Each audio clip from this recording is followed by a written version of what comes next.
Because if you don't plan something, days will go by. You know, we live in a world with a real devil. And what is he always going to do? He's going to do anything he can to keep us from the Word. He's going to do anything he can to keep us from prayer. All right?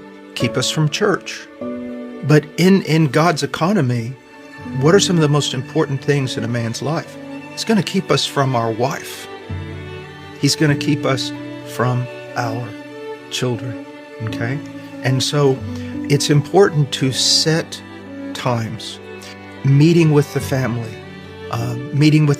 at dinner, meeting with the family in Bible study, meeting with the family in specific times of play is also important. And they have to be scheduled, because in our busy day, they're always going to get knocked back. We must replace it with relationship, with human relationship and human activity.